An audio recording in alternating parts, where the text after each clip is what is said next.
So what does the museum show? So the Museum of Architecture is dedicated to helping the public better engage with architecture and helping architects become more entrepreneurial. So we have two streams of programming, one public-themed events and exhibitions, where we do everything from architecture and health and well-being, architecture and citizenship. We just finished a series on architecture and economics, and we're just starting one on architecture and speculative technology. And then we also have our MOA Academy programming, which is geared towards helping architects run their businesses better. So everything you don't learn in architecture school about how to actually run your own practice, and perhaps not in any experience that you get when you actually work at a practice, we kind of help fill those gaps. So why a pop-up museum at the minute?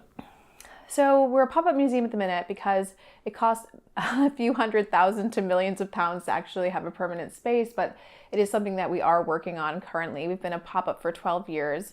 We started in 2006, but we've been kind of all around London. We do exhibitions outside as well. Yeah, I'd also be interested in how you decide where you want to pop up a museum, and maybe a little bit also about what effect it has to the neighborhood. It really depends on the type of exhibition that we want to have. So our very family-friendly exhibitions, we like to hold them in more residential areas so that it's easier for people to access. So for example, our Gingerbread City exhibition that we held in December, we had in South Kensington. So we were able to tap into all the people visiting the Natural History Museum, the Science Museum, the V&A. So it helps us to be in a cultural hub wherever we pop up, but sometimes it also depends on the type of space. So we've used shunt space in London Bridge, which was kind of an old warehouse, but we had huge ceilings, and so we held an exhibition there where we built giant cardboard structures with students, and it just made it much more fun and exciting to be in kind of a very unique space like that. So again, it really depends on the kind of exhibition that we have as to where we end up popping up. Maybe why did you start it? So I started the museum in 2006 when I was working for Zaha Hadid Architects. I realized I didn't want to be a traditional architect, but I wanted to do something to help change the industry. So I started an architecture gallery in the front room of a friend's flat. And then in 2012, I decided to really kind of create a clear mission by, again, helping the public better engage with architecture and helping architects become more entrepreneurial. Then I changed the name to Museum of Architecture to set out the goal of actually creating a permanent museum of architecture.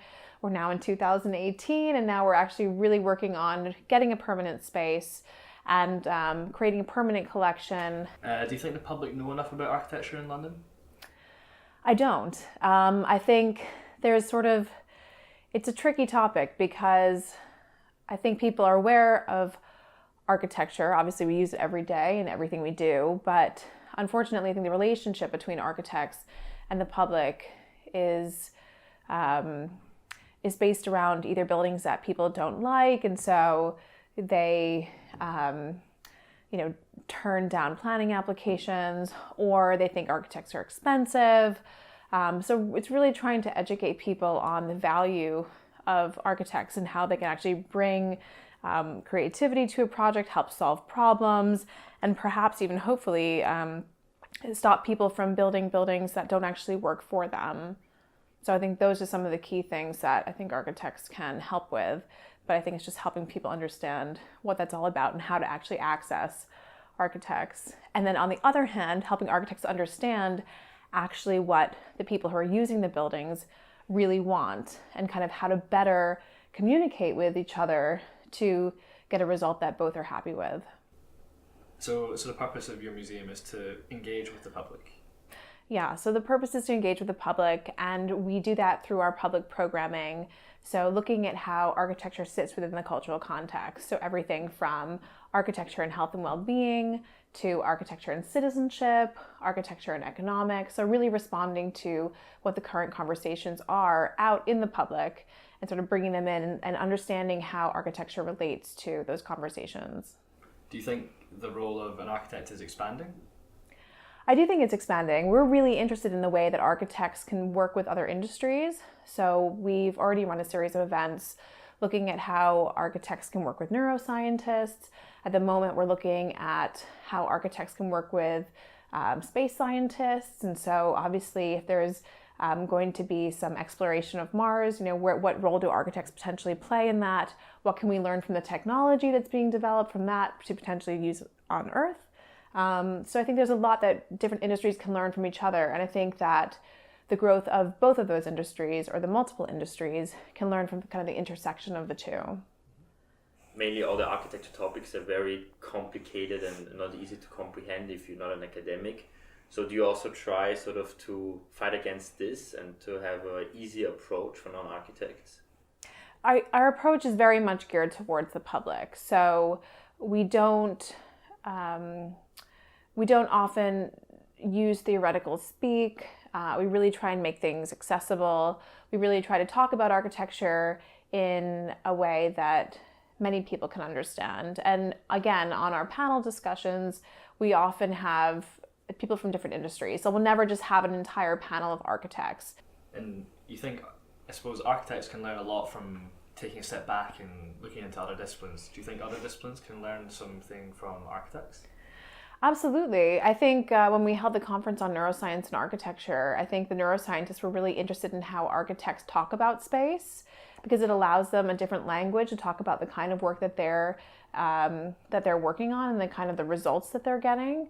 So I think opening up different languages to each other is helpful. So it's kind of like, for example, when I tell students initially, when you think about architecture in very simple terms, so a window can be an aperture and a door can be a threshold. As soon as you change the language, then your mind can kind of start to think about things in different ways. So if we can help each other do that through different industry language and different speak, then maybe that kind of helps people to be a bit more abstract and be a bit more creative. What advice would you give to not just students, but architects as well? So the advice that I would give is to be open-minded and listen. I think the key things are for people to actually listen to what their clients are actually trying to achieve out of the building, and how they're going to be using it. I think it's really important to look at what's happening outside of architecture. I think it's really easy, having been an architecture student myself, to just sort of sit in the studio and